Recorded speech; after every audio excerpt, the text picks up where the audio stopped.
This is Michael Popak, Legal AF, in a recent filing by special counsel Jack Smith against Donald Trump in the criminal case going to trial in March. He's let the world and Donald Trump know that he has had it with all of these scurrilous attacks on the ethics of Jack Smith and accusing him and his team of prosecutorial misconduct in an attempt to introduce that into the jury, to try to get the jury to look past the evidence and look past the law and rule instead for Donald Trump. What am I talking about? In a motion that was just filed, Jack Smith has finally called out Donald Trump and has said for once and for all, you got evidence of prosecutorial misconduct. You got evidence that I'm working at the behest of the Biden administration. The Biden administration is my puppet master to bring this case against you. Then bring it, because your chatter about it, your naked argument about it, your lies about it has no place in the court system or in the courtroom. What am I talking about? In the motion in limine that was just filed by Jack Smith, he wants excluded from the jury any argument by Donald Trump, by his lawyers in the opening statement, right from the bell, all the way till the end in closing argument, or if Donald Trump or others take the stand in his defense, any argument where they look the jury in the eye and say, the only reason that we're here is because that guy is in the back pocket of Joe Biden. This is all about a Joe Biden kangaroo court and anything like that. Now, look, let me make this clear before I get to the motion as it relates to that particular type of evidence or lack of evidence that Donald Trump would try to introduce in the courtroom. I am not here to say that if Donald Trump actually had evidence of prosecutorial misconduct, that he should not bring it to the attention of the judge. I'm not saying that. Neither is Jack Smith. But let me make this clear, just to show you where the rubber meets the road with Donald Trump. He talks a lot about things that sound like prosecutorial misconduct.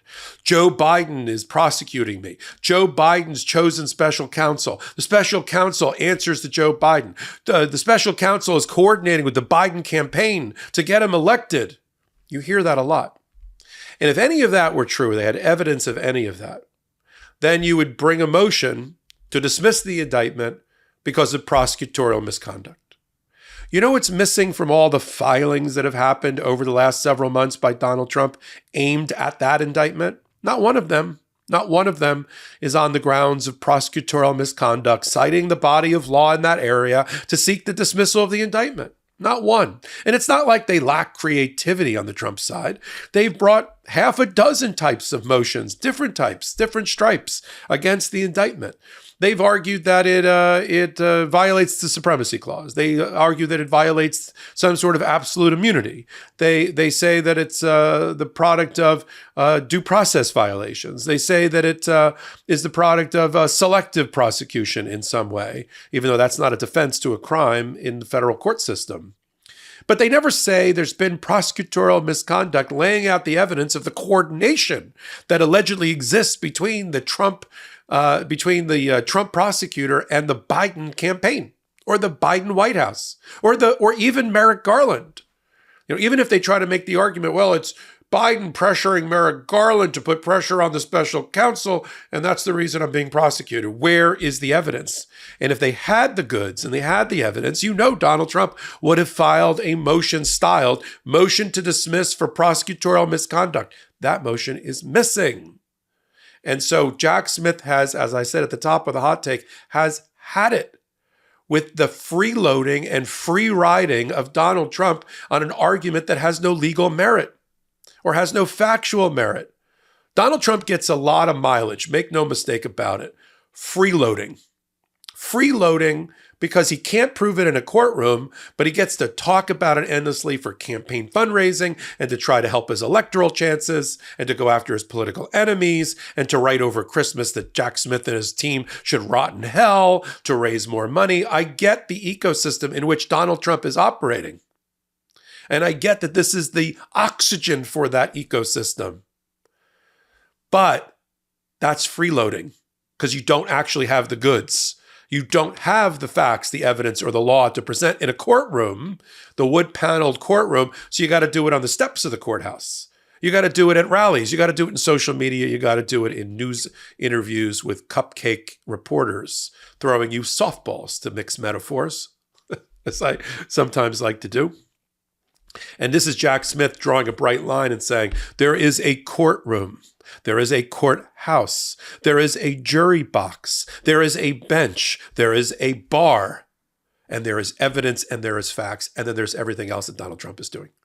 And it is time for the American public to understand how our justice system works within a court of law. And what Jack Smith is trying to avoid is something we call in the law jury nullification. It's not exactly what it sounds like. Jury nullification, to me, when I first heard the concept in law school, sounded like something else. It sounded like we're trying to cancel out the jury. Close. What jury nullification doctrine says is you don't want to introduce evidence or have events happen during the trial that so blow the mind of the jury that they don't make a ruling based on facts and law presented to them in a courtroom at the time of the trial, but they base it on something else. So you have nullified the jury. You've canceled out their fact-finding abilities and role and their ability to apply the law given to them by the lawgiver, which is the judge. You've nullified that. And we protect our juries in America from this type of outside or improper influence. We don't like juries who do a compromise verdict. That's something else you might hear about, which is, again, something where they're not applying the facts in the law, but they're bargaining among themselves in the jury dynamic to reach a certain result. Again, not because they've properly evaluated the law, but just because they want to go home. And so they've compromised, and frankly, it happens a lot, but we don't like to say it's okay. That the jury's not applying facts and law. Same thing here. Any effort by Donald Trump to blow the mind of the jury and so that the prejudicial impact of his arguments outweighs any probative value, any value that tends to prove or disprove a fact in the case. That's the probative value. All right? We want to stop Donald Trump from doing that. That's what Jack Smith's doing. We want a pure, clean jury process, where due process for Donald Trump is respected, but so is the proper administration of justice and the role of the jury system. Donald Trump doesn't respect the role of the presidency in our system of government, in our constitutional republic. Why would we expect that he would respect the jury's role, the jury's process? He's busy attacking jurors, grand jurors, special grand jurors, and they need protection.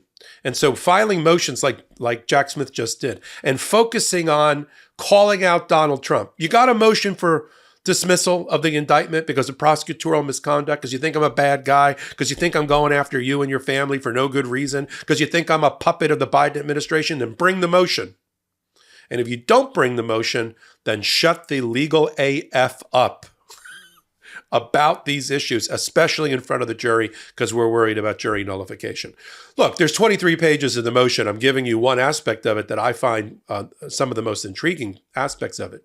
And there's another advantage, Jack Smith. What's the advantage? He sat by quietly, probably laughing, or at least smirking at Donald Trump's Christmas weekend holiday messaging to Jack Smith and his team to rot in hell. And I think the retort was, no, you, sir, go first. You do what you want on social media. I'll do what I want in the courtroom and in the courthouse where it matters. As a practicing lawyer, I've often told opposing counsel, have you ever won a case writing a stupid or mean email? I haven't. Or a phone call? I haven't.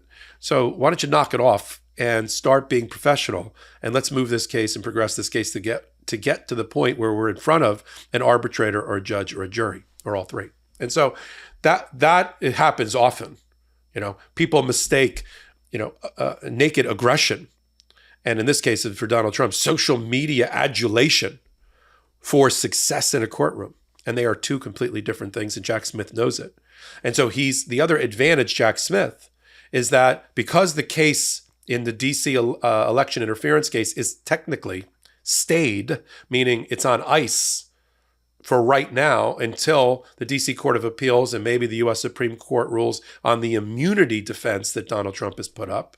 It doesn't mean that the clerk's office window, the electronic window to allow for filings is closed. Judge hasn't ordered that the clerk not accept filings. It just means that Donald Trump doesn't have to respond to them in writing on a briefing schedule set by the rules because the case is stayed. So you can keep Listen, I've been in cases where cases have been stayed, and you keep filing and filing and filing for when the case is no longer stayed. And that's what Jack Smith's done. So he gets the advantage to telling his story and his narrative in a public docket filed in court, and Donald Trump can only react in social media because he's taken the position that he's not going to participate or start the clock for his written response that's due in the case until the case is no longer stayed. So advantage Jack Smith for the next month. It's just his filings that are getting this kind of attention that we're doing in a hot take like this. Genius. Chef's kiss to Jack Smith. He's paying back Donald Trump in a good way, in a healthy way, the way only a prosecutor can where a case is stayed. He's filing in court. He's not holding press conferences. He's not tweeting or Xing on social media. He's not going on the DOJ website and posting a statement. He's filing papers to get the case ready for March. And he's calling out Donald Trump's bluff, not just to him, but to anybody, let's say in the independent voter column that's thinking about voting for Donald Trump. Read the briefings, read the filings of Jack Smith. It should be an eye-opener. It should be a sober assessment. It should be cold water on your face as you assess who do you want to be the president of the United States come November. We'll continue to follow the motion practice and filings and actions of Jack Smith and the responses by Donald Trump, both inside and outside the courtroom and in his social media one place on the MeidasTouch network on this YouTube channel. Help them get to 2 million free subscribers. It really helps. It helps you. Makes your voice heard more by having this grassroots network with no outside investors. Get to 2 million free subscribers. Give me a thumbs up if you like this kind of analysis and content. And then follow us on the Legal AF podcast on Wednesdays and Saturdays at 8 p.m. It's exactly what you think. If you like lawyers talking about things that they understand and know and telling you about them at the intersection of law, politics, and justice, you'll love Legal AF. And pick it up on podcast platforms, audio, wherever you get your podcast from. Till my next hot take, until my next Legal AF, this is Michael Popak reporting. Thanks so much for watching. We're only a few subscribers short of 2 million subs. Please subscribe right now to the MeidasTouch YouTube channel for free and help us grow this unapologetically pro-democracy network.